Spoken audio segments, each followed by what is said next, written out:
ధర్మజిజ్ఞాసులకు శుభాశీస్సులు. అనేకమైనటువంటి అనుష్ఠానాలు మీకు నేను తెలియచేస్తూ ఉన్నాను. ఈరోజు నేను చెప్పబోయేటటువంటి అంశము గతంలో చెప్పినట్టు గుర్తు. ఎందుకంటే దాదాపు 490 చిల్లర వీడియోస్ ఉన్నాయి నావి. అనేక అంశాల గురించి నేను చెప్తూ ఉన్నాను.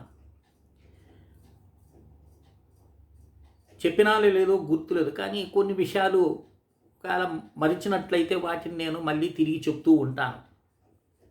అంత మాత్రం చేత ఇది పూర్వం చెప్పినారు కదండి మళ్ళీ ఎందుకు చెప్తున్నారు అని మీరు అలా భావించకండి. ఎందుకంటే కొంతమంది విని ఉంటారు, కొంతమంది వినకుండా ఉండి ఉంటారు. ఇది ఈరోజు చెప్పేటటువంటి అంశం చాలా ఉత్కృష్టమైనటువంటి అంశం. పితృదేవతారార్చన గురించి అనేక మంది అనేక విషయాలు చెప్తుంటారు. మనకు పితృదేవతలు అనగానే మనకు శ్రాద్ధ కర్మలు, పిండ ప్రధానము, అలా తిల తర్పణములు అనేటటువంటి ప్రధాన అంశములుగా మనం చేస్తూ ఉంటాం. కానీ ఇక్కడ మనకు విష్ణు ధర్మోత్తర పురాణం అనేటటువంటి ఒక పురాణం ఉంది. ఈ విష్ణు ధర్మోత్తర పురాణం అంటే ధర్మం గురించి ప్రత్యేకించి అనేకమైనటువంటి అంశాలు చర్చిస్తుంది ఆ పురాణం. విష్ణు పురాణమే అంటారు దాన్ని కూడా, కానీ విష్ణు ధర్మోత్తరం అని అంటారు, పెద్దలకు తెలిసి ఉంటుంది. ఈ విష్ణు ధర్మోత్తర మహాపురాణంలో ప్రథమ ఖండలో 140వ అధ్యాయంలో 75వ శ్లోకం నుండి 81వ శ్లోకం వరకు కొన్ని విశేషమైనటువంటి 7 మంత్రాలు ఉన్నాయి. వీటిని సప్తార్చి మంత్రములు అంటారు. ఇది జాతి, మత, కుల ఇవేమీ లేకుండా ప్రతి ఒక్క వ్యక్తి, శరీరం ఉన్నటువంటి ప్రతి ఒక్క వ్యక్తి పితృదేవతలను స్తుతించేటటువంటి స్తుతి. అయ్యో తండ్రి బ్రతికి ఉన్నాడండి మేము చేయొచ్చా ఈ స్తుతి కాదు. ప్రతి ఒక్క వ్యక్తి కూడా తర్పణాలు ఇచ్చేటటువంటి వారు, శ్రాద్ధకర్మ చేసేటటువంటి వారు ఆ సమయంలో చేయటం అదొక ఎత్తు. అలా కాకుండా పితృలు అంటే తండ్రి బ్రతికి ఉన్నా కూడా ప్రతినిత్యము ఎవడైతే వీటిని ఈ 7 మంత్రాలను మనం నిత్యం చేస్తున్నాం అనుకోండి, ఏమవుతుంది? పితృదోషాలు ఉంటాయి కదండి అంటుంటారు కదా, మనకి పితృదోషం ఉందండి మీకని చెప్తుంటారు.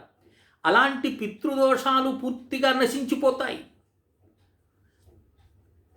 కొంతమంది చూడండి, తల్లిదండ్రులకు కనీసము శ్రాద్ధ కర్మలు చేసేదానికి కూడా ఓపిక లేదు.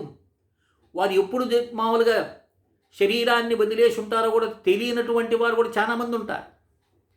కనీసం సంవత్సరానికి ఒక్కసారైనా వాళ్ళకు ఫోటో పెట్టి సాంబ్రాణి వేసేటటువంటి వాళ్ళు కొంతమంది అయితే, అసలు అది కూడా చేయనటువంటి ప్రబుద్ధులు చాలామంది ఉన్నారు. అలాంటి వాటిని ఇక్కడ శాస్త్రం ఏం చెప్తుందంటే జంతవహ అంటారు, వాళ్ళు జంతువులు అంటారు. ఏ సుఖ దుఃఖాలకు కారణమో, ఏ శరీరం చేత నువ్వు సమస్త ప్రపంచంలో ఉన్న ఆనందాలన్నీ కూడా వెతికి మరీ అనుభవిస్తున్నావో, వాటన్నిటికీ కారణభూతమైనటువంటి ఈ దేహాన్ని అందించినటువంటి వారు. మీరు చూడండి, వ్రతాలు చేయలేదు, యజ్ఞాలు చేయలేదు, దానం చేయలేదు, అదొకత్తు. కానీ పితృదేవతలకు కనీసం నమస్కారమైనా చేయనటువంటి వారిని జంతవహ, వాణ్ణి జంతువులంట. ఈ శరీరాన్ని మనకు అందించినారు కనుక వారికి ఇప్పుడు చూడండి, మా తండ్రి బతికున్నా అంటే సంతోషం, తండ్రి ద్వారా నీకు సంక్రమించింది ఈ దేహం. తండ్రి ఉన్నా తండ్రి లేకపోయినా ఈ చెప్పే స్తోత్రం నేను ఇక్కడ తర్పణాల గురించి నేను ప్రస్తావన చేయటం లేదు. ఈ స్తోత్రాన్ని ప్రతి ఒక్కరూ కూడా నిత్యం పఠిస్తూ ఉన్నట్లయితే వారికి పిత్రానుగ్రహం లభిస్తుంది. ఆ పితృానుగ్రహం వల్ల ఏమవుతుంది? సుఖశాంతులు లభిస్తాయి. మనకు శరీరానికి సంబంధించినటువంటి ఆనందం కావాలి అంటే పితృదేవత అనుగ్రహం ఎంతైనా అవసరం.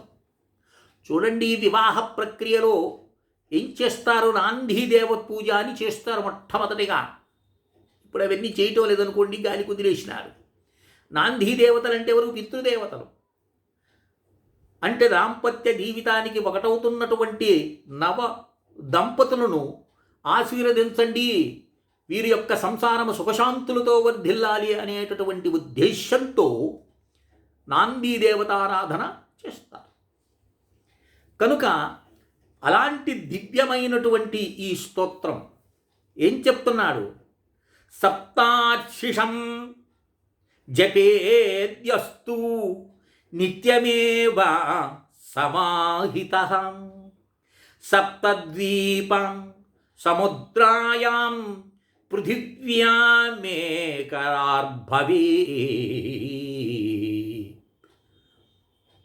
ఏమిటండి ఇది? ఎంత గొప్పటి అవకాశాన్ని ఇస్తున్నాడు మనకు పురాణం. ఎవడు నిత్యము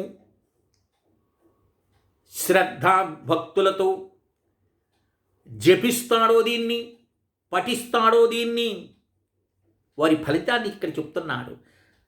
సప్తద్వీపా సముద్రాయాం, 7 ద్వీపాలు 7 సముద్రాలకు, అంటే వీటన్నింటికి కూడా చక్రవర్తి అయి వర్ధిల్లుతాడు అని. అంటే అంతటి ఉత్కృష్టమైనటువంటి పదవి నీకు లభిస్తుందని. ఎంతటి పితృ అనుగ్రహం ఉంటే తప్ప ఈ ఫలితం మనకు లభిస్తుందో ఒక్కసారి ఆలోచించాలి. కనుక ఈ ఉత్కృష్టమైనటువంటి ఈ సప్తార్చీ మంత్ర పారాయణము, తిలాతర్పణాలు ఇస్తారు మనం అమావాస్య నాడు, ఆ సమయంలో పఠించవచ్చు. తర్పణాదులన్నీ అయిపోయిన తర్వాత దక్షిణ దిశగా వాళ్ళు కూర్చొని పితృదేవత ఈ సప్తార్చి మంత్రాలను పఠించవచ్చు. లేదు, ప్రతినిత్యము నువ్వు పూజ చేసుకుంటావు కదండి పూజా మందిరంలో, ఆ సమయంలో కూడా ఈ పితృదేవత సప్తార్చి మంత్రాలను పఠించవచ్చు. అయ్యో ఎలా అండి, మేము దైవ సన్నిధిలో ఉన్నామే, పితృదేవతలను చేయొచ్చు అని తప్పు. అలా ఆలోచించద్దు.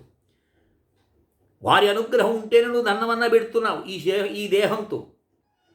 కనుక ఈ దివ్యమైనటువంటి ఈ విష్ణు ధర్మోత్తర పురాణంలో ఉండేటటువంటి ప్రథమఖండ 140వ అధ్యాయంలో ఉన్న ఈ 7 శ్లోకాలు చాలా ఉత్కృష్టమైనటువంటి, ప్రతి వ్యక్తి చదివి తీరాల్సింది.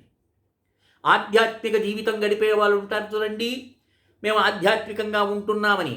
కేవలం ఆధ్యాత్మికం అంటే పుస్తకాలు చదవటం కాదు, అనుష్ఠానం. ఆధ్యాత్మికత అంటే ఏంది? ఆత్మన్వేషణ.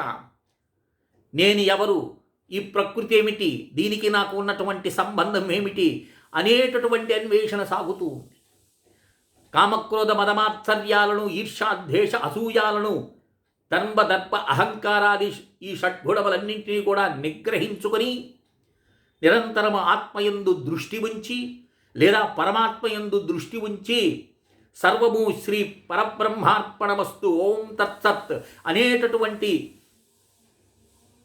విధంగా జీవనం గడపతారే, అది ఆధ్యాత్మిక జీవితం అంటే ఉదయాన్నే లేచేదో నామాలు పెట్టుకొని బొట్టు పెట్టుకొని మేము ఆధ్యాత్మికంలో ఉంటాయనే దౌర్భాగ్యపు పనులన్నీ చేస్తూ ఉంటే వారు ఆధ్యాత్మికవేత్తలు కారు. ఎవరి మనసు నొప్పించకూడదు. ద్వేషం పనికిరాదు, అసూయ పనికిరాదు.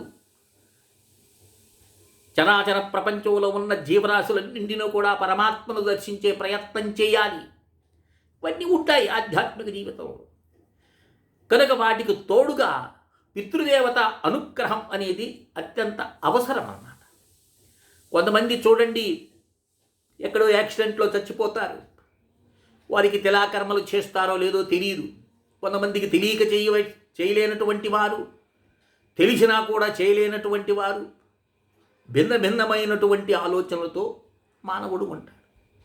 కనుక ఆధ్యాత్మిక ప్రయాణం చేసేటటువంటి వారు ప్రతి ఒక్కరూ కూడా ఈ యొక్క సప్తార్చీ మంత్రాలను నిరంతరం అధ్యయనం చేయాలి.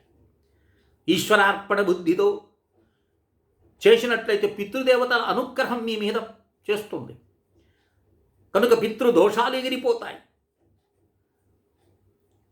కనుక అందరూ కూడా ఈ యొక్క సప్తార్చి మంత్రాలను మీరందరూ కూడా తీసుకొని గ్రహించి చేస్తారని ఆశిస్తున్నాను. ఈ మంత్రాలు కావాల్సినటువంటి వారు 9966690246కి కాల్ చేయండి. అయ్యా మాకు పితృదోషాలు ఉన్నాయని చెప్తున్నారు. లేదు, పితృదోషాలు ఉన్నా లేకపోయినా మేము వారిని ఆరాధించి ధన్యులం కావాలని అనుకుంటున్నాము అనేటటువంటి వారు ముఖ్యంగా ఒక ప్రశ్న వస్తుంది, ఏమండి స్త్రీలు చేయొచ్చా అని.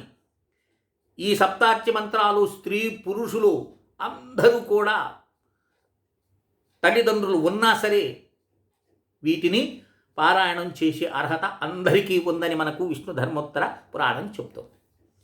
కనుక ఫోన్ నంబర్ చెప్పాను కదా, 9966690246 కాల్ చేస్తే సంప్రదాయబద్ధంగా దీన్ని గ్రహిస్తారని ఆశిస్తున్నాను.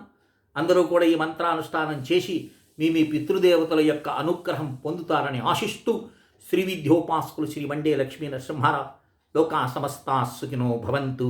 ఓం తత్సత్, ఓం తత్సత్, ఓం తత్సత్.